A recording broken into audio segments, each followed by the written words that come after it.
I'm John Griffith, Coordinator of Instructional Support Services at Herkimer-Fulton-Hamilton-Otsego BOCES, and you are listening to the first ever podcast of its kind for our office.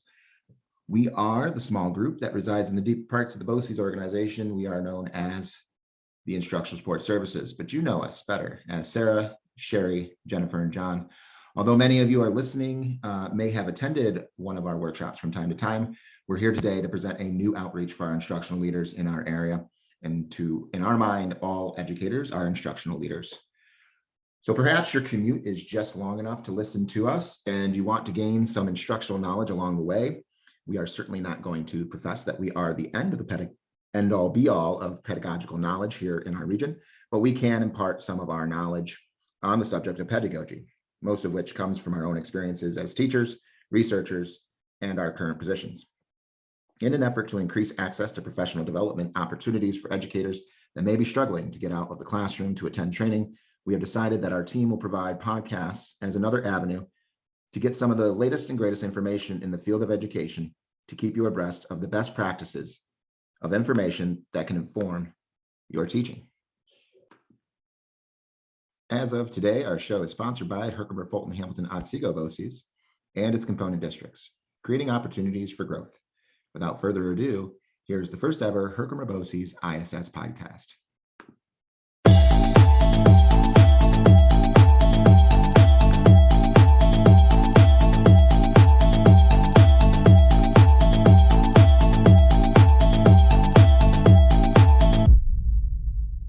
All right, welcome everybody to the first podcast of its kind. Today's topic is basic pedagogy and where we are going to start as teachers in our classroom. I think this is a good start for our first podcast, allowing us to test out the bugs in the system and with the topic that many of you are all too familiar with if you have been teaching for a few years now. Henry Girick's famed educator and one of the founding theorists on critical pedagogy says this: pedagogy is not about training, it's about critically educating people to be self-reflective, capable of critically addressing their relationship with others and with the larger world. Pedagogy in this sense provides not only important critical and intellectual competencies, it also enables people to intervene critically in the world.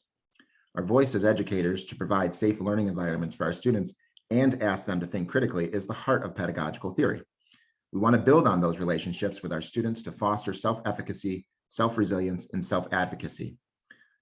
There were many big ideas, but the concept is simple. Pedagogy is simply defined as the art and practice of teaching. Many of us would consider our craft an art form, a dance of many working parts that produces conceptual understanding within our students, while others view it as a practice. Much the same as a doctor may view their practice, thoughtful decisions that are carefully made, scrutinized, researched, and applied to accomplish good within the subject, in this case, our students. The teacher is both the creator and curator of instructional design. Today, we'll get into the depths of some of the design with our first subtopic of the series, learning intentions and success criteria. So learning intentions set the tone for the lesson. It creates the expectations that students need in order to be successful. The work of John Hattie, Douglas Fisher, and Nancy Fry on visible learning in the classroom emphasizes this point. John Hattie's research has shown a high effect size for teacher clarity, which is directly related to the well-written learning intentions.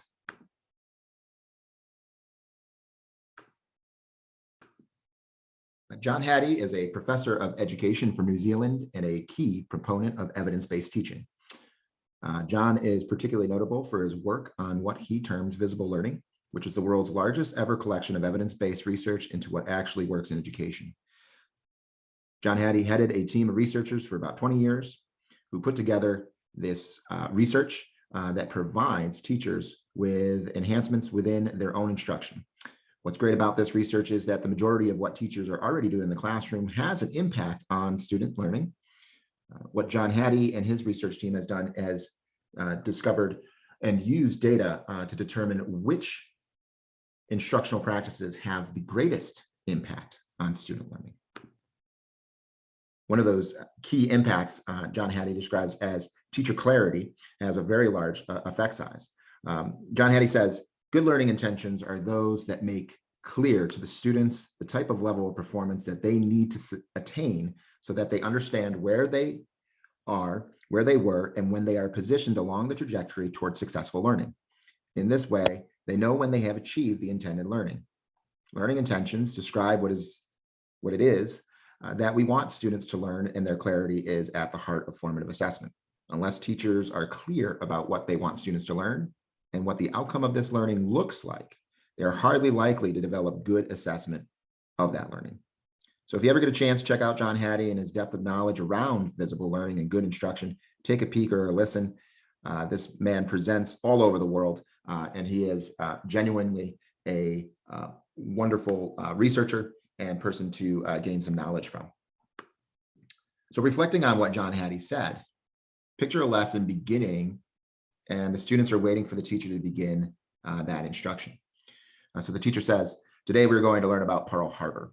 And some students murmur because they already know about Pearl Harbor, while others shift in their seats because it's a history class and they are already turned off. As the teacher starts, there is no further direction. There's no further clarity on what it is that they are going to learn. So what about Pearl Harbor are they expected to know? Is there a connection that needs to be made? What are the students going to be doing? Effective educators do not hide their intentions for their lessons. They make it known as clearly as possible what they are expecting students to do, know, and understand. Hattie, Fisher, and Fry believe students should be able to answer and ask 3 questions for each lesson. 1, what am I learning today? 2, why am I learning this? And 3, how will I know that I learned it? Each question provides a deeper understanding of what I, as the student, am expected to do for the day's lesson. In his guide for secondary teachers, Ian Smith, author of Sharing Learning Intentions, says, writing learning intentions and success criteria is not easy because it forces us to really think about what we want the pupils to learn rather than simply accepting statements handed by others. Learning intentions are written from the standards that are addressed. It is the user-friendly language we create to be inclusive of all learners. This includes parents' perspectives as well. We don't want to use academic language when describing standards to parents or students. Like the students, they are looking for the simplest explanation of their child's development. So if the learning intention is the extension of the standard, is putting up the standards just as effective? Research says no. The standard is written for our understanding as educators. Putting the student-friendly language into practice will give our students a chance to understand what they are being asked, providing equity to the standards. Thinking back to Fry, Fisher, and Hattie's 3 questions, how do we break down the standard into user-friendly language, you ask? Let's look at the work of Larry Ainsworth for that answer. As teachers unpack the component knowledge and skills required by the standard statement, they better understand the learning expectations and can clearly articulate those expectations to students and parents. Learning intentions describe what it is that we want students to be learning, and their clarity is at the heart of formative assessment. Success criteria must specify for students the necessary evidence they will need to produce to show whether or not they have achieved the related learning intention. What students do with regard to the learning intention.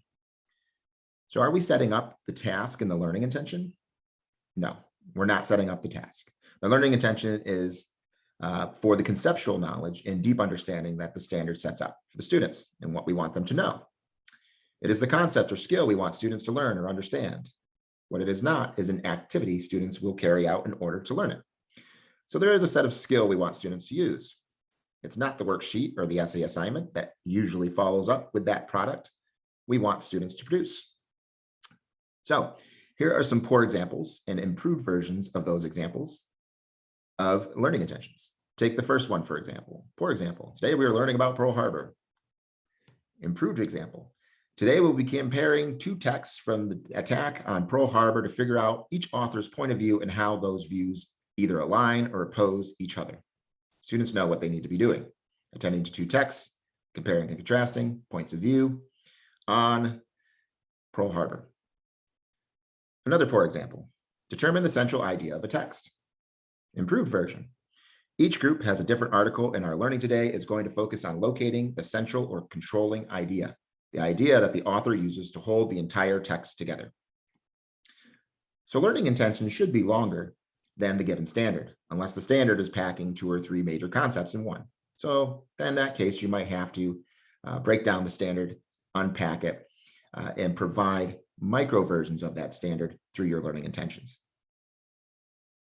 But that is a deeper conversation for another day, and we will discuss at another time. So where do we go once the learning intentions are set? Well, students have to show you that success. So we should be asking students follow-up questions to the learning intentions. I have them ask themselves, how will you know you have learned this? What evidence could I accept that the learning has occurred?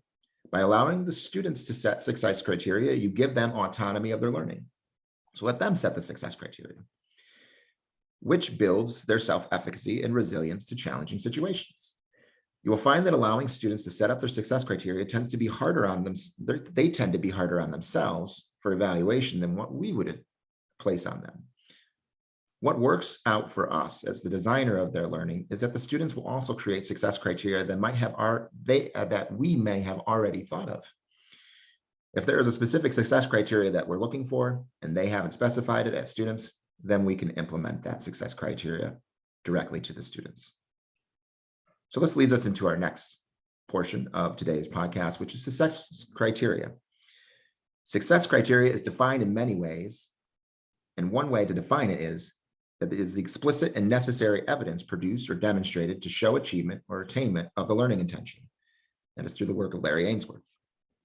Success criteria should provide clear answers to the question, how will I know that I have learned it? Or how will we know?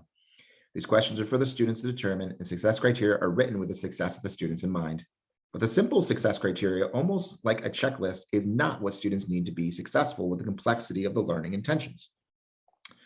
Like the learning intention, success criteria provides clarity for students on what is exactly that they are expected to do. It bridges the gap between what the intention of the standard is and what active engagement looks like. Not only should students know what is expected to learn, but how to learn it. From the Success Criteria Playbook, the hands-on guide to making learning visible by John Ormerod, Douglas Fisher, Katari Thunder, and Nancy Fry, teachers can implement specific strategies to support student learners develop skills of how, such as activating background knowledge, creating meaningful learning experiences, and providing that all-important feedback, which will be a future podcast. The extent of which feedback supports deep and transferable learning within our students, according to Ormerod and al. High-quality success criteria not only make the learning intention visible, success criteria define the learning intention. Success criteria define the target. The development of success criteria starts with the teacher asking the following reflective questions. What would learners say and do if they have truly mastered the learning intention? From there, you can build your success criteria, which would align to the learning intention, which aligns back to the standard.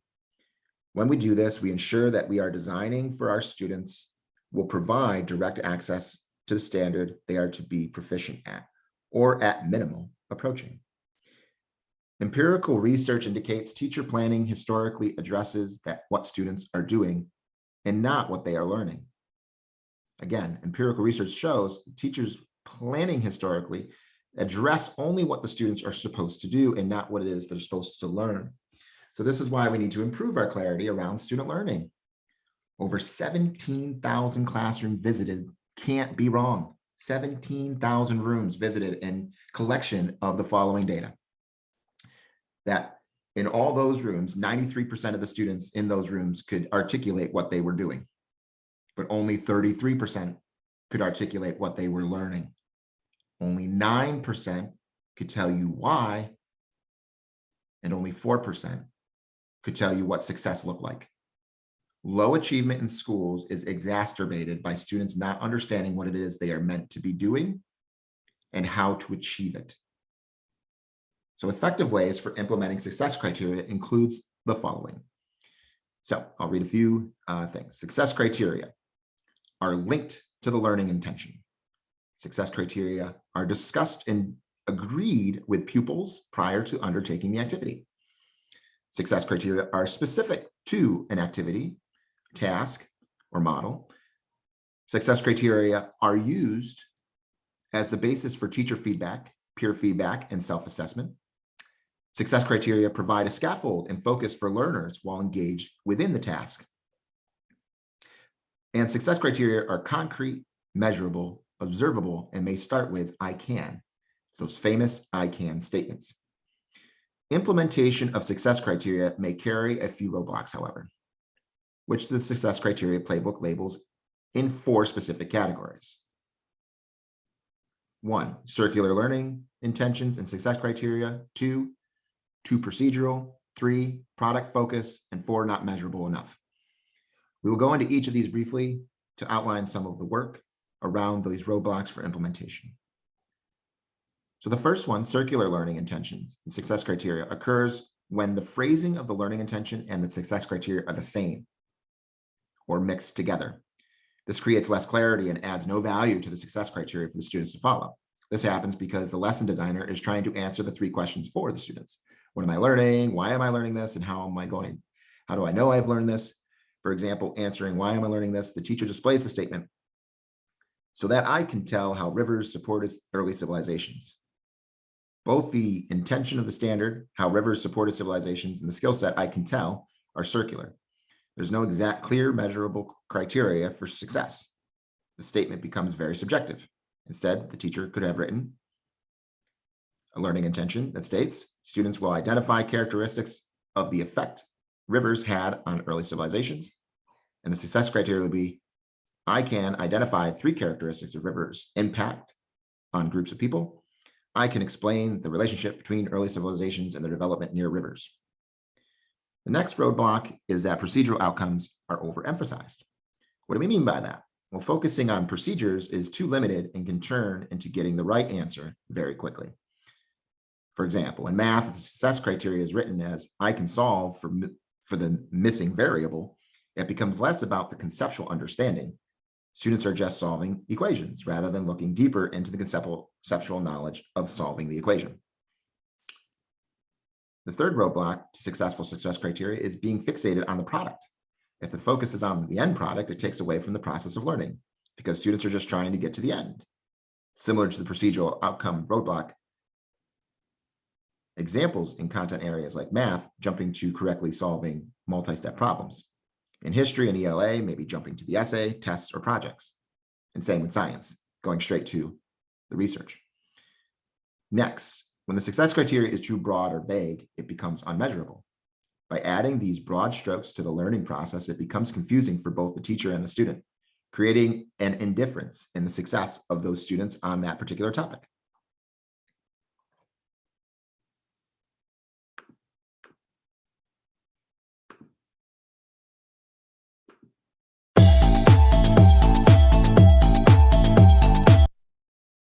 Okay, so that sound signals the end of our time together. We hope that you have gained some insight on the topic of learning intentions and success criteria today. If you are in need of any resources or would like to contact the ISS team, our website is www.herkimer-boces.org/page, PAGE/contact-US-PD. We would like to thank you for your time on this day to listen in and to our little podcast series. So next we'll be presenting on some SEL practices and a special thanks to the ISS team for supporting this new venture, as well as the many hands that went into making the podcast for our regional educators. Special thanks to Sandy Sherwood, Superintendent of Schools for Herkimer-Fulton-Hamilton-Otsego BOCES, and a special thanks to Brian Ackerman for assisting in setting this up. From all of us here at a ISS Instructional Support Team, we thank you and have a great day.